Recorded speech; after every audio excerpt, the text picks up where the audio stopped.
You may have seen my recent video, the undercover umbrella, in which this happened. I think the weapon itself is...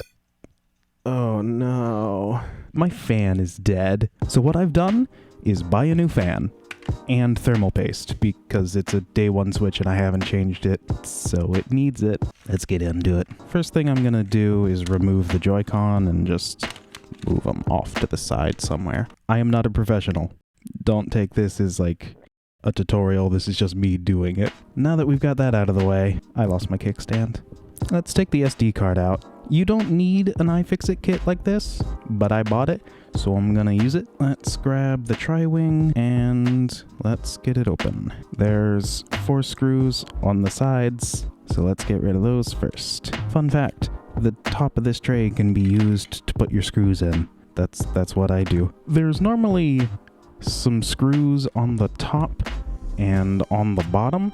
My Switch has seen some better days. Those have gone missing and I don't remember how. That is it for the tri-wing. Quick note, if you do have the iFixit kit, you can pull the bits you're using like this so it's more visually distinct, and that helps you find the ones you were just using a bit ago. There's another Phillips head screw right down here under the SD card. It's really tiny. And then you gotta take these out too. I have heard they strip easily, so be careful. Put a bit of pressure on it and it is out. And now we go off to the other one and we do the same thing. And there we go. And remember, you have screws on the top and bottom.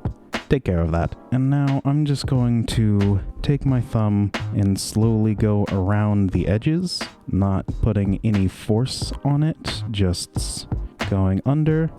And there we go. The switch is open. And then there's like a few more of these screws.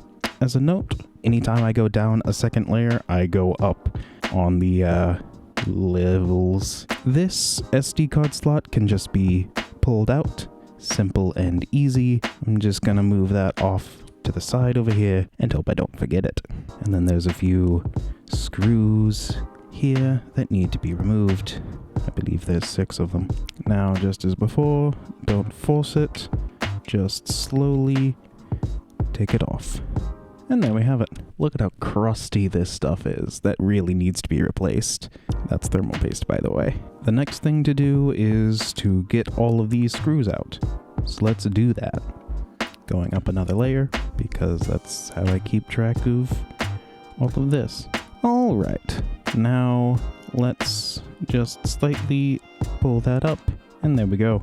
Now, before you do anything else, we need to take this battery. Well, we don't have to take it out, but we need to unplug it right here. Make sure to plug it back in before you put it back together, otherwise you'll be sad when you try turning it on. There's also some thermal paste under this. There are some tabs down here, and you may need a very thin tool to get them out.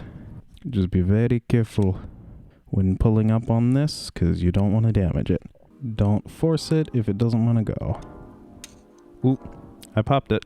Now let's clean all of this up. Got myself some isopropyl alcohol, 91%, because that's the type I can get easily at Walmart. And then I've got this big bag of Q-tips and a toothbrush for toothbrush things. Since this is the most self-contained part of this whole repair, we're gonna clean this stuff up and put this back on right now.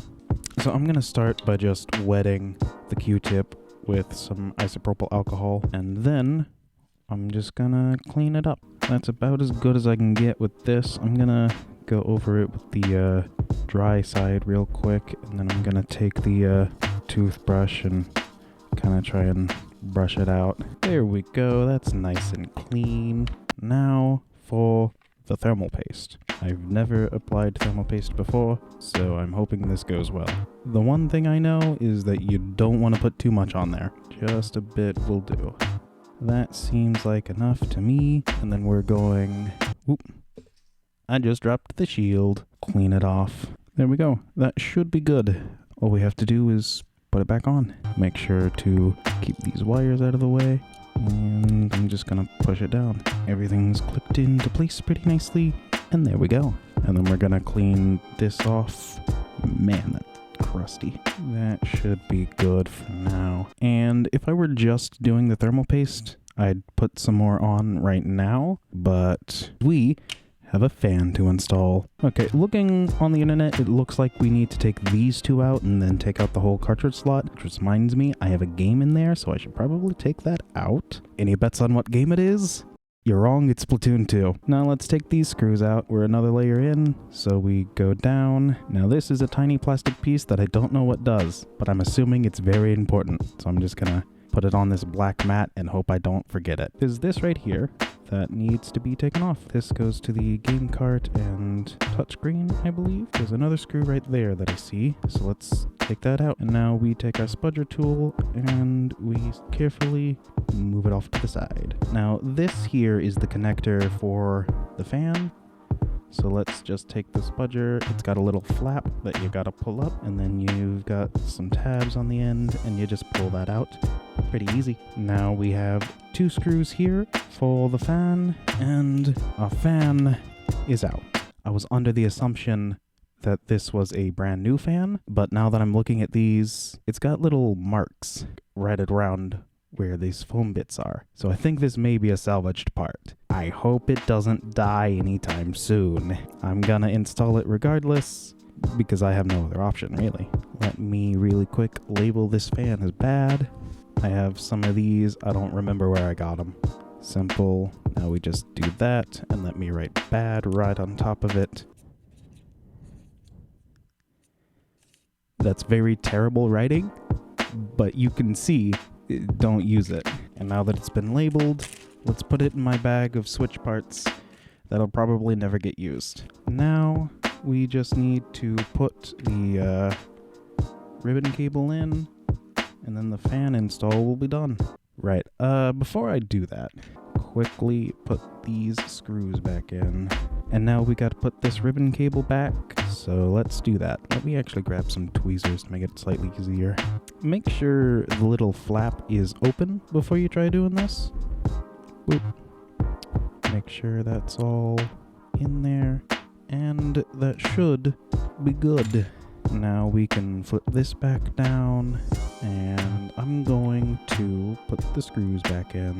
Get the bottom one in first, and then there's a plastic bit. Here you are. Let's put the screws back. There we go. As soon as it tightens up, we're done. Now, let's push this back in. Now, let's fix up the rest of the thermal paste. We have this, and we still need to clean both sides of this. So let's do that first. Let's remember to wet the Q-tip with isopropyl alcohol, and now let's just clean off both sides. For some reason the thermal paste here is red. I don't know why. And now, before we put this back on, we do need to put thermal paste on this. Again, don't put too much, just a bit. That may be a bit much, but we'll live with it. Let's remember to keep these wires out of the way, and let's push her down.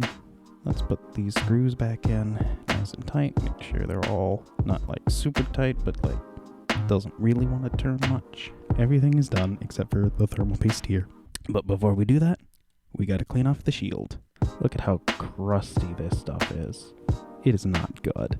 You need to replace this every so often. If you can, please do it. Kind of holding it like an artist palette.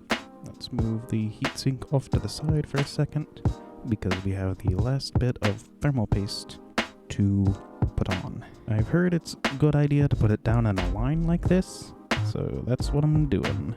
And now, I almost forgot to put the battery back in. Let's put the battery back in. Make sure everything's like it should be. And now let's put this plate back on. And before I forget, because I just remembered, SD card. Let's put the SD card slot back on. I wish there was a bit more feedback on that, but I think that's in. And then let's put the screw back in. Now let's grab the rest of the screws and put them in. Let's get this one in the middle first. Don't need to make them too tight, by the way, just like as soon as you get a bit of resistance, you're done. There we go.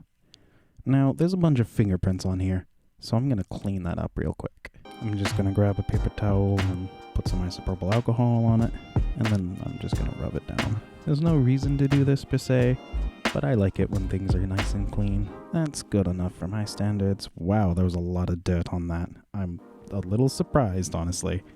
Alright, now let's put the back on. Let's start with the smallest screw first, the one for the SD card slot. There we go. And because these are also Phillips head, let's get these here again. Just be careful with these. I hear they strip easily. Alright, now we're done with the Phillips head. And if you'll remember, since this one's been moved outward like this, we know that this is the tri-wing that we were using last. There we are. I'm not even sure if that's necessary because look at this. It's flex up, so I don't think that screw matters too much, but I don't want to lose it in case I buy a new back for this switch. Now we can put everything back up because we don't need our tools anymore. Hopefully I didn't ruin it. Alright, let's put our SD card back in and let's turn on our switch. This is a very dirty screen. I'm going to have to clean it. Touchscreen works fine. Ooh, software is not currently on the console. Uh-oh, let's turn this off, and then let's just blow into the SD card slot. Put that back in, turn it back on, boop boop. Uh-oh, I could probably open up Splatoon. I just dropped the cartridge. I could probably open up Splatoon 2, because I have the cart. But the SD card slot isn't working, and that's a little concerning. So I'm gonna turn this off, and then we're just gonna open this back up. See if it's just a simple issue. Okay. Let's unscrew that. I'm just gonna clean the contacts real quick. Clean out the contacts. Boop boop.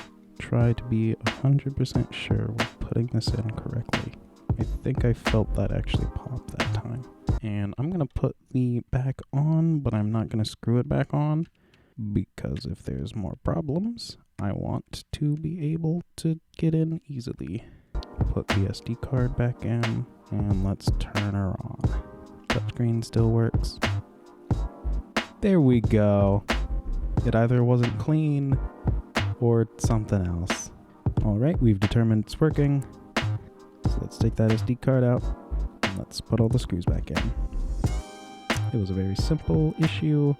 I'm glad it wasn't anything more than just it wasn't in properly or just slightly unclean contacts. Done. All of the screws are gone, which means we're done. Let's put the SD card back in, turn our switch back on, and clean the screen for hopefully the last time. I'm gonna grab my Joy-Con now, because we're basically done here. Let's open up the Splatoon and let it sit for a bit to make sure the fan's actually working before we call it a day. Is the fan running? You hear that? I think the fan's running. Anyway, I hope this fixes my problems. And I hope if you have a similar problem, that this will at least give you a vague idea of what you're meant to do. Don't take this as a full guide, though. But do replace your thermal paste, please. That stuff was crusty and it should have been replaced years ago.